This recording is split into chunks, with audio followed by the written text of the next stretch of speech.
So I made over 100 beats now. And throughout this journey of making 100 beats, I learned a lot of things and I made a lot of mistakes. So in this video, I'm going to teach you 3 things that I wish I knew sooner, okay?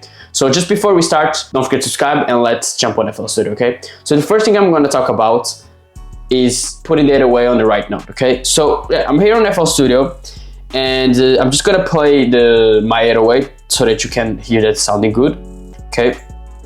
Let me just, oops.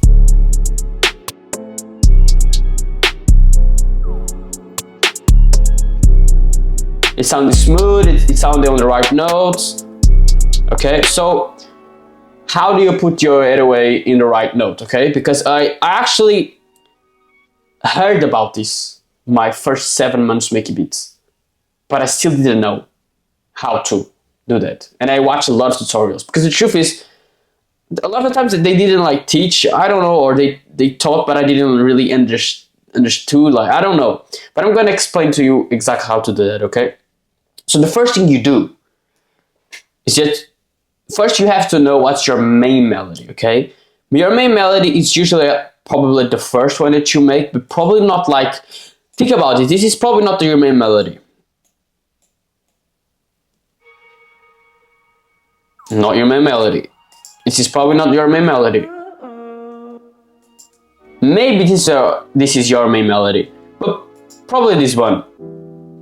Okay, it's probably this one. Probably usually you start the melody with like maybe like a electric guitar, a piano. That's probably the main melody, the core of your melody. Okay, so okay, once you understand what it is, which you already should know what it is, just click right here and you look for the pattern. Okay, and then these ones are not the root notes that you want to copy to your to basically your 808. These are not, because usually like for example, they don't start in the beginning, for example. They don't start here in the beginning. They're just like kind of like, this is like the root notes of the melody, and here is just like to make a little bit the main melody sound a little bit better. So this is a root note, okay? And this is the pattern you're seeing right here. This is literally the pattern, you know what I mean, right here. So you just gotta copy that, and that's exactly what I did for the 808, okay? So here is the 808, and you can see that I followed exactly that right here. And I always change right here, and it's always like this. You're gonna see these 3 notes which are not on the same pattern, which they don't have always to be. There's sometimes that they are on a different pattern, different notes, pattern note, and they still sound good. And especially it sounds good when you're gonna do something like this. I'm gonna show, which it shouldn't be always on the same pattern. If you want to just something to do something different on the 808, to just sound a little, to make it sound a little bit more different. You know what I mean? Like I did, like here. You know what I mean? Sounds a little bit different, you know what I mean, but sounds good. You know what I mean? You can do that as well. It doesn't have to be 100% on the right note, you know what I mean? But when you're doing that, when you're putting something on not the right note, you know what I mean? Like, the most of the notes you're going to put on your 808 should be on the right note, but the ones that you don't put just to make something different, you know what I mean, in the middle of your 808 pattern, just one thing that you gotta know, it has to sound good. And those ones that I put on the wrong notes, you know what I mean, they sound good, you know what I mean? So that's the only rule you have right here to, you know what I mean? If it sounds good, okay, good, you know what I mean? Because music, it's like that. Even though it can be wrong, if it sounds good, that's what matters, you know what I mean? It's like when you're making food, you know what I mean? Oh, you made food in a strange way, but if it tastes good, you know what I mean? It doesn't matter, you know what I mean? So that's it. This is how you put your 808 on the right notes. And the thing is, if it still doesn't sound good, that's because you're still making a couple of mistakes, okay? Which are basically going to hold you back a while until you learn it. And basically I have a program, which is in the link in the description, where I teach everything I know about beats, and yeah, I cover everything that I know about 808s and especially how to make good 808s that they sound good, and the mistakes I made, the reasons why my 808s were sounding bad, okay? So if you're interested in that, is in the link in the description. Okay, so let's talk about the next thing, which is kind of obvious, but it took me quite a while to.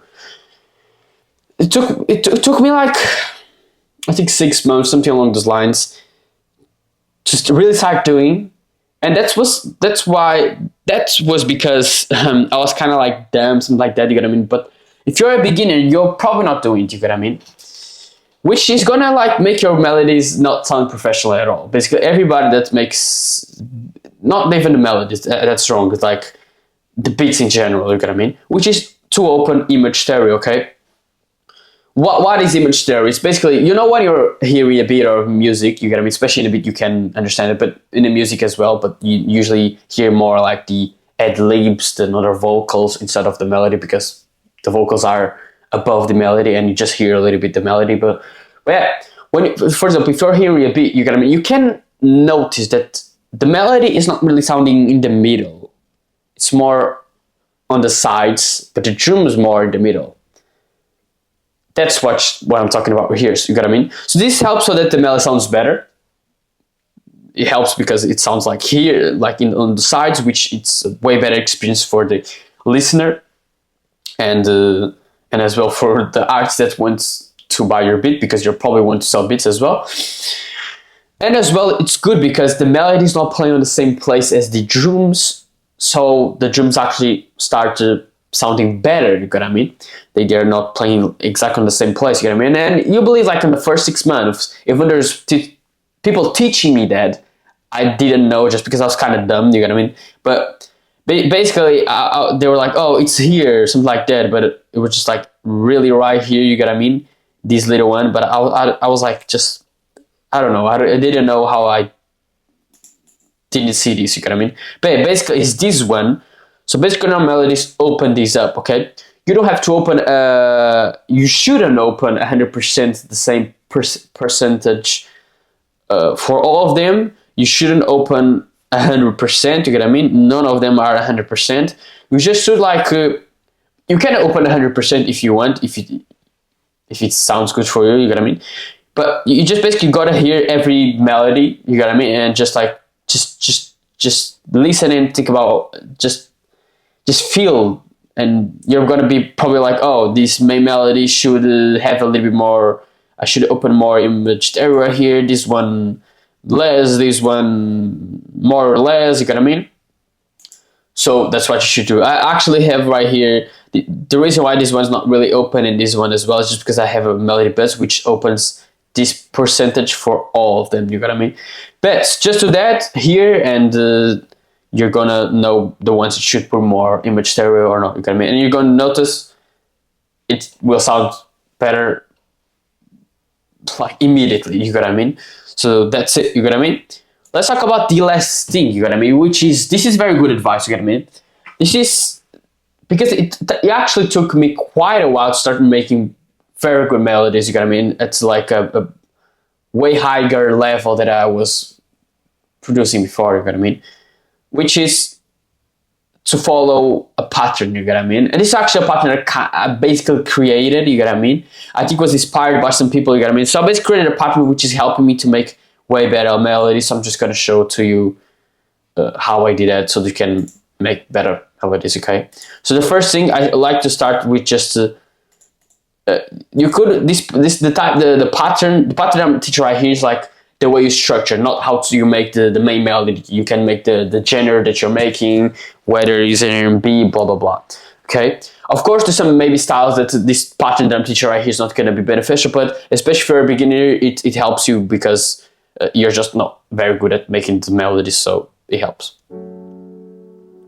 First pattern, which is the main melody, which is usually, for me, basically all the times, has more low frequencies, which is more you get what I mean? And it's a piano. And then I got something which pattern right here, very simple pattern with more, to complement the melody with more low frequencies, you get what I mean? And then I just got something which is called call and response, you get what I mean?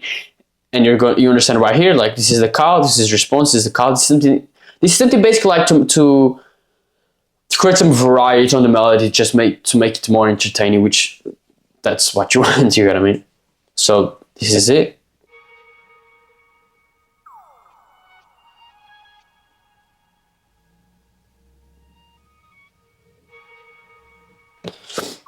So this is the call and response. And then the last thing, which you don't have to, maybe you're making type of style that people don't use, completely fine. Maybe you can add another thing, but this is, if you're a beginner, if you don't even know exactly what type of style you're gonna do, just making this pattern, this plan, this way of making the melodies, you get what I mean, this 5-step plan. Not even 5-step plan, it's like 4, like the main, the complementation, the call and response, and a vocal, just like add some candy, like some just a little bit of some extra dopamine, I guess I can say.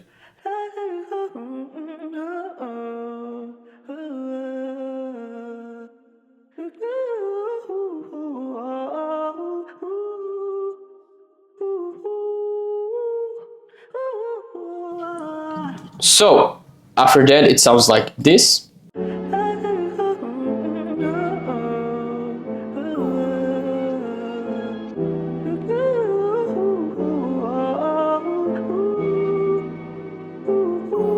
You can see that sounds like, that's not super simple, it sounds smooth. This is kind of the sound that I'm making here. Maybe you have style that things have to play faster, has to have more noise, but it's good because like it doesn't sound like there's like missing something, and it's good because it's kind of simple, and there's a lot of space for the artist, which is something that you want, you know what I mean?